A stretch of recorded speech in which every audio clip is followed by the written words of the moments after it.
हमारी हर दिन की शुरुआत कुछ इसी तरीके से होती है। अपने छत पर अपने पंछियों, कौओं, गिलहरी और कुकी को नाश्ता करवाते हुए। कुकी तो नहीं आई है, हमारे घर में नया मेंबर है, लेकिन वो भी इसमें इन्वॉल्व हो जाती है और हमारे जो पंछी हैं उनको कोई भी प्रॉब्लम नहीं होती है। वो भी अपना नाश्ता जो है वो उसके साथ शेयर करते हैं। वो दोनों बहुत मस्ती और इन्जॉयमेंट के साथ ये सारी चीज़ें छत पर एंजॉय करते हैं। हमें बहुत अच्छा लगता है। लेकिन आज का एक्साइटमेंट कुछ और ही है, क्योंकि हम जाने वाले हैं पिकनिक। ये वीडियो थोड़ा सा लेट हो गया है डालने में मुझे यूट्यूब पर, क्योंकि मुझे टाइम ही नहीं मिल पाया इसे एडिट करने का। और हम जाने वाले हैं पिकनिक अपनी वैनगंगा नदी में। यहाँ पर बहुत सारे लोग आते हैं पिकनिक मनाने के लिए। इस बार तो 2 दिन है ना पिकनिक का, इसलिए आज थोड़े कम लोग हैं, लेकिन फिर भी बहुत सारे लोग यहाँ पर बालाघाट से आसपास की जगह से यहाँ पर पिकनिक मनाने के लिए आते हैं इस घाट पर। अब बहुत ज़्यादा मज़ा आता है। हमने जो बाकी मेंबर्स हैं उनको पहले ही नदी में भेज दिया था, क्योंकि मैं और मम्मी थोड़ा लेट हो गए थे चीज़ों के लिए, लेकिन फिर भी हम टाइम पर पहुँच गए। और आप तो देख ही रहे होंगे कि यहाँ पर जो इतनी सारी गाड़ियाँ हैं, गाड़ियों को देखकर आपने अंदाज़ा लगा ही लिया होगा कि यहाँ पर कितने सारे लोग आए हैं यहाँ पर पिकनिक मनाने के लिए। सब अलग अलग तरीके से यहाँ पर पिकनिक मनाते हैं। पहले तो यहाँ बहुत ज़्यादा अच्छा लगता था, सब डीजे लाते थे, साउंड सिस्टम्स होते थे। पिकनिक की यादें तो ताज़ा हो गई हैं आज, क्योंकि कोविड के बाद हम लोग पहली बार यहाँ पर पिकनिक मनाने के लिए आए हैं फैमिली के साथ, जो बहुत ही अच्छा लग रहा है। यह इतनी प्यारी सुंदर सी नदी है, पानी भी है इसमें और पानी भी कम है, बहुत ज़्यादा पानी नहीं है। वीडियो तो ये जो मेरी चाची हैं ये बना रही हैं नाश्ता।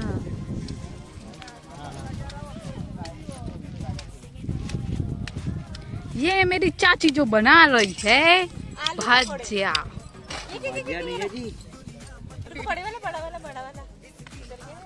ये है झींगे, मिर्ची बना रही है। ये झींगा है, मछली का। हाँ मछली का है, जो हम लोग ये नदी से अभी पकड़ के लाए हैं। पकड़ के लाए उसका भजिया बना रहे हैं। उसका भजिया बना रहे हैं हम लोग डायरेक्ट। तो ऐसा बोलो ना, तुम तो भजिया बोल रहे हो। यार देखने वालों को भी ऐसा लगेगा कि साला ये बेसन का भजिया बना रहे हैं।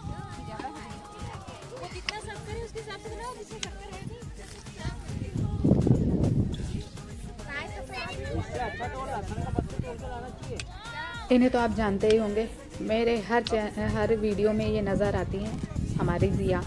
और ये है युग जो उड़ा रहा है पतंग। आज के दिन तो पतंग उड़ानी बनती है और इन लोगों ने बहुत सारी पतंग उड़ाई है। और जो बाकी लोग भी आए थे ना, उनकी पतंगे भी इन्हीं लोगों ने काटी है। ये छोटे बच्चों ने तो उनके नाक में दम कर रखा था, उन बच्चों के, बड़े बच्चों के।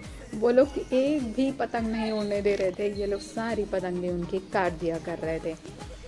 फिर उसके बाद सभी ने अपना काम खत्म करके नदी में जो है शिवलिंग बनाकर शिव जी की विधिवत पूजा की।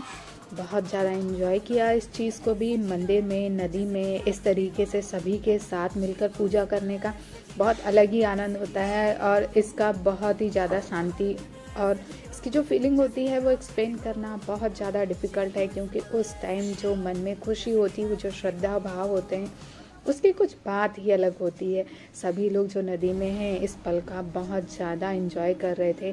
अपने मन में जो है इस चीज़ को लेकर बहुत ही उत्साहित थे, खुश थे सभी लोग। सभी लोगों ने मिलकर बारी बारी पूजा की इस चीज़ की।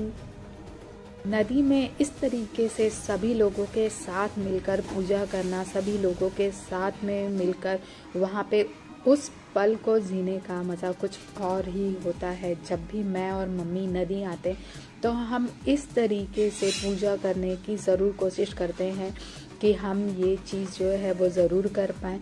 और ये दादू छाता लाते हुए, क्योंकि हमने जो वहाँ पर दीपक जलाया था वो बार बार हवा के कारण बुझ रहा था, जल ही नहीं पा रहा था कंटिन्यू, इसलिए हमने सोचा कि ये टेक्निक भी यूज़ की जाए कि कम से कम उसे थोड़ी देर पूजा करते तक वहाँ पर जलाया जाए।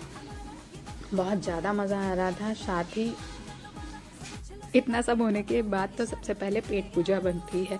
जो हमने इतना सारा नाश्ता खाना यहाँ पर बनाया था वो सभी ने एंजॉय किया उस चीज़ को। सभी में जैसे घर में होता है कि पहले बड़े बुजुर्ग जो होते हैं, जो जॉइंट फैमिली होती है, उनको सबसे पहले खाना खिलाया जाता है। तो वही रीत को हमने यहाँ पर भी कंटिन्यू किया और दादाजी, फूफा जी, चाचा जी, जो सभी बच्चे थे उन्होंने पहले खाना खाया। उसके बाद जो घर की लेडीज़ होती हैं खाना बाद में खाती हैं, वही सारी चीज़ें यहाँ पर भी कंटिन्यू हुई। पिकनिक मनाने आए थे हम ज़रूर, लेकिन अपने रिचुअल्स को जो है वो भी फॉलो किया हमने। और वो चीज़ तो मुझे तब तक बहुत ज़्यादा भूख लग गई थी। मुझे ऐसा लग रहा था कि कब इनका खाना होगा और कब मुझे खाना मिलेगा। खाना ख़त्म होने के बाद की जो प्रोसेस, खाना खाने के बाद की जो प्रोसेस होती है ना, उसमें सबसे ज़्यादा इम्पॉर्टेंट होता है कि अब बर्तन कौन साफ़ करेगा। लेकिन ये जिम्मा जो है मेरी चाची और जो भैया है गुड्डू भैया, उन्होंने निभाई और उन्होंने धोए बर्तन, वो भी नदी में। लेकिन इसका कोई साइड इफ़ेक्ट नहीं है, क्योंकि वो जो थोड़ा बहुत उसमें खाना होता है बर्तनों में, वो जो है वो वहाँ की मछलियाँ खा लेती है। इसीलिए ये प्रोसेस को करने में नदी में कोई प्रॉब्लम नहीं थी। और उसके बाद जब हम घर निकल गए तो सबसे ज़्यादा प्रॉब्लम क्या आ रही थी कि अब ये सामान उठाकर ऊपर कौन लेके जाएगा। इस चीज़ को लेकर सभी में बहुत गहन डिस्कशन हो रहा था कि अब ये जो सामान बचा हुआ है उसे ऊपर तक लेकर कौन जाएगा। तो सभी ने डिसाइड किया जो पुरानी परंपरा रिचुअल्स है उसी को, सामान उठाने की जो प्रक्रिया थी इसी को सभी ने बड़ी सरलता के साथ निभाया। और जैसा कि गांव में होता है सर के ऊपर उठाकर सामान लेकर जाया जाता है, सेम वैसा ही हमने प्रोसेस फॉलो किया कि अब जो सारा सामान है उसे सभी डिवाइड करके अपने सर के ऊपर रख कर लेकर जाएंगे। और सबसे ज़्यादा डिफ़िकल्ट होता है उस रास्ते तक चढ़ते हुए ऊपर सामान को लेकर आना। और उसके बाद जो है अपने गांव की परंपरा को फॉलो करते हुए हमने गाड़ी के ऊपर रखा, जो बैलगाड़ी होती है उसके ऊपर रखा सारा सामान। और उसके बाद निकल गए हम अपने घर के लिए। सभी लोग बैलगाड़ी में बैठने का सबको एक्साइटमेंट था, क्योंकि उसमें बहुत सारा सामान हो गया था और कुछ ही लोग बैठ पा रहे थे, इसलिए सभी लोगों का बैठना तो पॉसिबल नहीं हो पा रहा था। लेकिन मेरी चाची और मेरी मम्मी को बहुत ज़्यादा एक्साइटमेंट था कि हम बैलगाड़ी पर बैठ कर जाएंगे। लेकिन सामान इतना ज़्यादा हो गया था कि हमने सिर्फ बच्चों को ही बैठने दिया। और उसके बाद गुड्डू भैया जो है उस बैलगाड़ी को लेकर निकल गए घर के लिए। और हम सभी भी अपनी जो आज की बैलगाड़ी है उस पर बैठकर घर के लिए निकल गए। और